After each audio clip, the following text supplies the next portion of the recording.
Alors, monsieur Mélanger, bonjour. Vous avez Bonjour, choisi de repartir tout à fait. pour ces prochaines élections municipales en mars prochain, donc pour un quatrième mandat. La question facile à laquelle vous y attendez, est-ce que vous n'avez pas peur de faire le mandat de trop? Ah bien, on m'a déjà posé la question.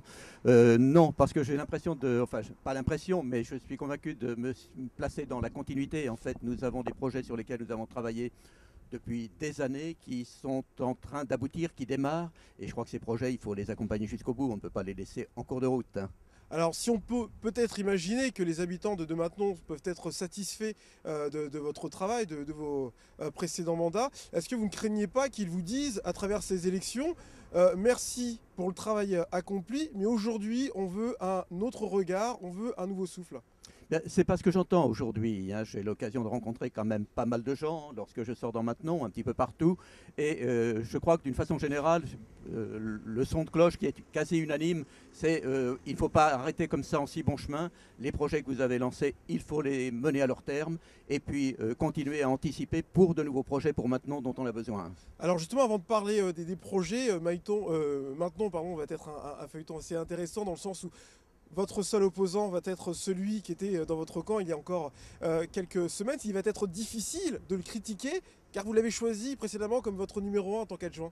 Bon, peut-être on peut me reprocher de lui avoir fait confiance à un moment donné, mais je l'ai eu comme opposant déjà depuis le début, hein. Je crois que c'était un opposant de longue date, donc on se connaît en tant que tel. À maintenant, on peut se poser la question qui a trahi qui? Parce que lui dit que vous aviez promis de ne pas repartir et de lui céder la place. Non, je n'ai jamais promis ça, hein, parce que en 2008, quand je l'ai pris sur ma liste, je l'ai pris pour faire un mandat de 6 ans avec des projets qui étaient les nôtres à l'époque, et j'étais loin à ce moment-là de me prononcer pour savoir, de me projeter pour savoir qui conduirait la liste en 2014, hein. On avait d'autres priorités en 2008, c'était les 6 ans à venir.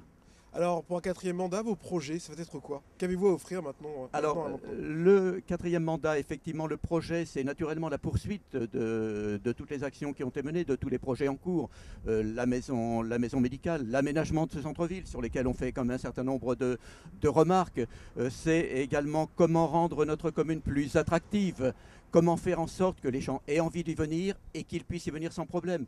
Réaliser des emplacements de stationnement dans le centre de Maintenon, dans l'hypercentre, c'est ce qu'on nous demande par exemple. C'est également développer des activités de toute nature qui auront des retombées tant pour la vie économique que la qualité de vie de nos concitoyens.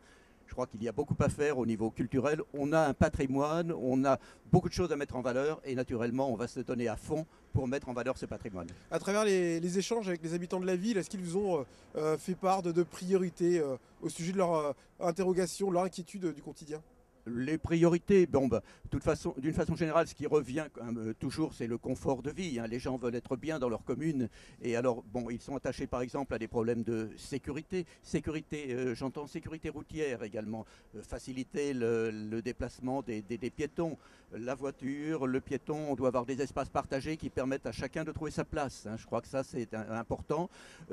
Développer également les partenariats avec les associations, développer. On est également dans un monde qui change avec l'intercommunalité qui entre en force maintenant. Beaucoup de choses vont se faire en partenariat avec la communauté de communes, par exemple, avec le département, avec le conseil général. Je crois qu'on a énormément de projets à mettre en place dans cet objectif. Alors, vous avez parlé de sécurité, on en parle beaucoup Oui, à Chartres, de la caméra vidéo oui, surveillance. On parle aussi de la hausse des cambriolages en zone rurale, même oui, si là on n'est pas très éloigné oui. de Chartres. Est-ce qu'à maintenant on va voir des caméras de vidéosurveillance, comme il se fait un petit peu partout Euh, euh, bon, j'ai déjà eu l'occasion de dire, hein, les caméras, effectivement, c'est utile, hein, ça nous permet de protéger des endroits qui peuvent être particulièrement vulnérables. Je parle par exemple des parkings au niveau de la gare, des grands parkings de façon générale, qu'il est difficile de contrôler 24 heures sur 24. Là, je crois que c'est utile. Mettre des caméras à tous les coins de rue, c'est pas forcément nécessaire. Il peut y en avoir quelques-unes dans des points stratégiques, mais c'est pas une religion, encore une fois, hein. D'accord. Et là, les habitants de Maintenon vous regardent, qu'avez-vous à leur dire?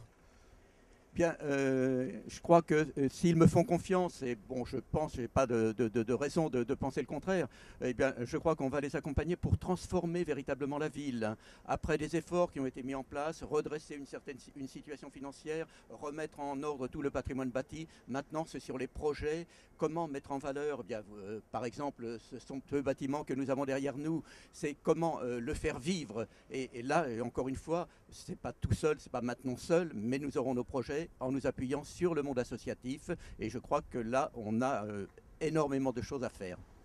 Merci.